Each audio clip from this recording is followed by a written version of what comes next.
Eno Extreme Media UJ. Subscribe for all updates. To that, if you, on the aspect of action from the National Bar, in the event Advocate Elias Lukwago is released with immediate effect or unconditional release in the 24 hours as you suggested, you find that in Action 4, we call upon the Chief Justice and the Attorney General to guarantee the security of all counsel, judges, and litigants as prescribed under Article 128 of the Constitution, and ensure that there should not be any further action. And as Uganda Law Society, we have written several, as I stated, to the CDF, and he has not responded. But with this, it is our last letter and protest note to him that failure to fulfill all this and also have a meeting with the governing council and representatives of the Uganda Law Society, we are going to take further action.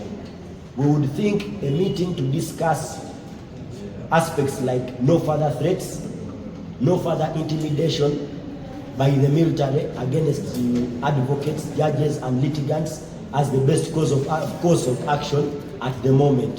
Failure for him to do that or have a discussion with the representatives of the Uganda Law Society and guarantee that there will not be any further intimidation, threats, arrests, and detention of either litigants, advocates, judges, and all that.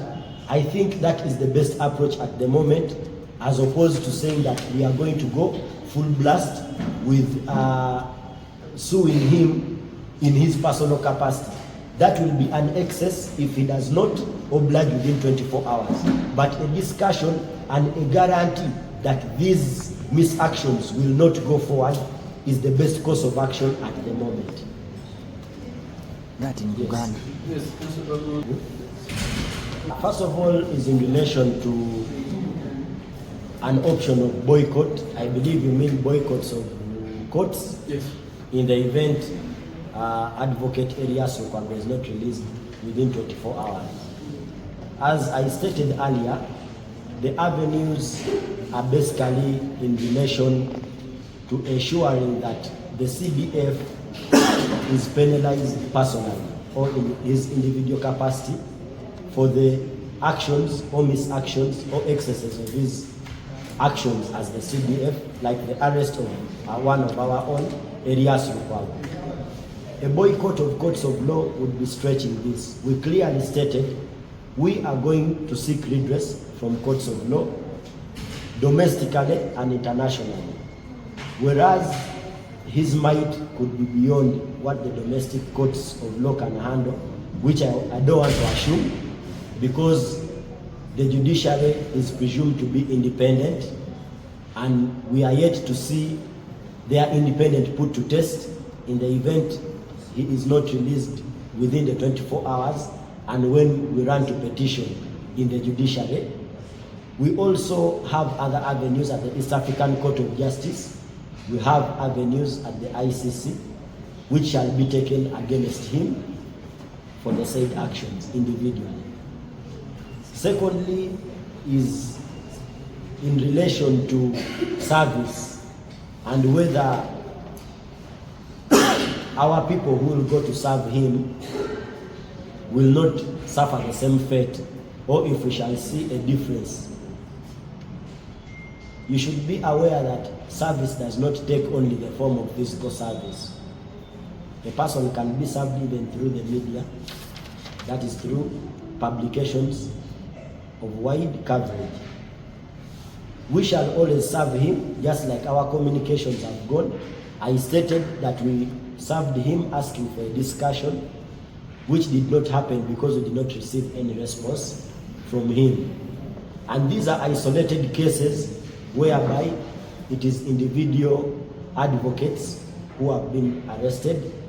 But as I also stated earlier, this is going to be the last of the kind, because as the National Bar, we are going to rally our members up in arms to challenge this. And when the National Bar stands together solid, we do not expect that even the guns that he commands will take down all the members of the National Bar. That will be beyond him, and he will be left with only an option of sitting down and having this matter resolved, so that we can have a guarantee that it will not go beyond this. Our members, judges, litigants will be protected for as long as they have matters, even when the same have a resemblance or are aligned to something to do with the military, as this or as the alleged offense of terrorism is. Thank you. Uganda.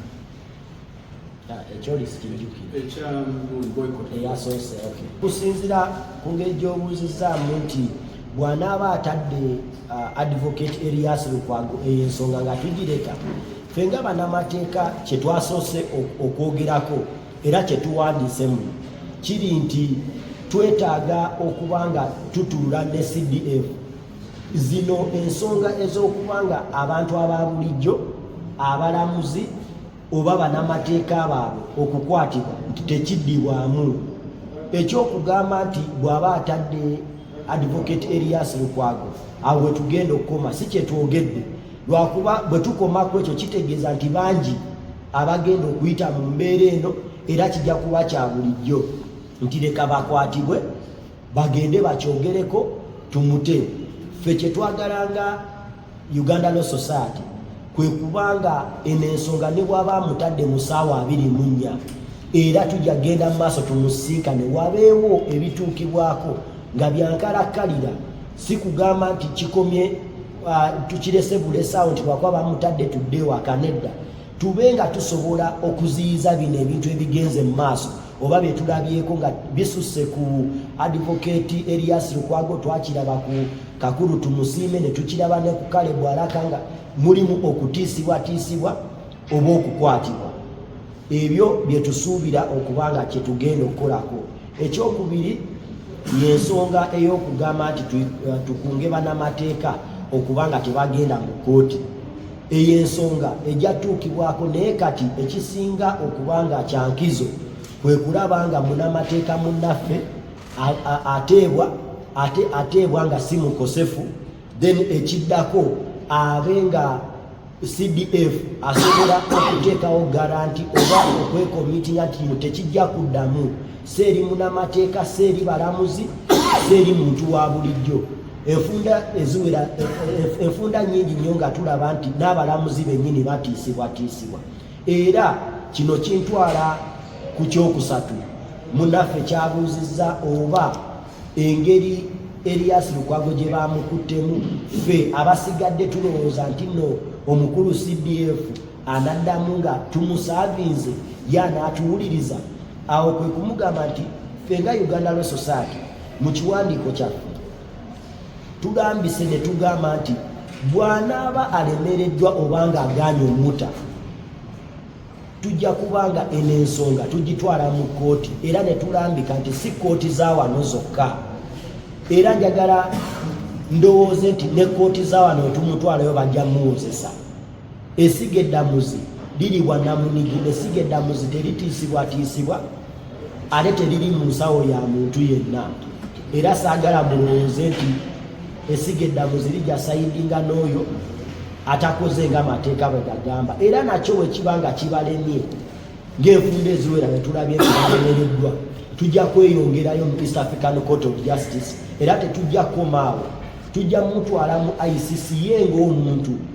Bino ebintu abikolanga ye, era n'omukutu okuwandiikibwa kwatera okwogerera ebintu byonna byakola. Era abasinga ndozaade tebanaana kumanya nsonga eno nga beebuuza musiru ki gwe bakutte nga bw'atuwandiikidde. Tugenza okulaba ng'ate Advocate Erias Lukwago gwe tumanyi ng'owamagezi ffenna ate gwe bayise omusiru. So eno ensonga tejja kukomaawo, ffe nga bannamateeka tujja gipushinga mu maaso, era ejja kukwatibwako n'amaanyi ag'enjawulo. Era ne tugamba weewaawo tomanya nga Nuupu yanyigirizibwa, naye ffe nga bannamateeka b'eggwanga lino, National Bar oba ekitebe ekitwala bannamateeka abalimu abasukka mu 1.5 tujja kwogera n'eddoboozi limu, nga lino eddoboozi tulina ne petition ze tujja okusayininga nga liteekebwako ekkomo ku kutiisibwatiisibwa ku kukwatirwa kw'abannamateeka n'okubavvuula. Ebyo bye tusuubira okukola. Mwebale.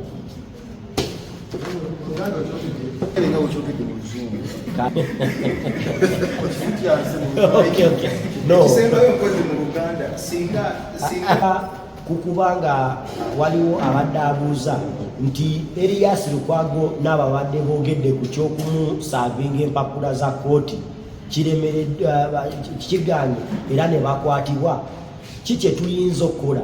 Ffe nga ekitebe ekikulira bannamateeka tumanyi nti omuntu okusaavingibwa empapula za kkooti waliwo okumunoonyeza ku ssaati, waliwo okuziteeka mu maka ge, waliwo n'okumusaavingira mu mpapula z'amawulire ezisomebwa ennyo.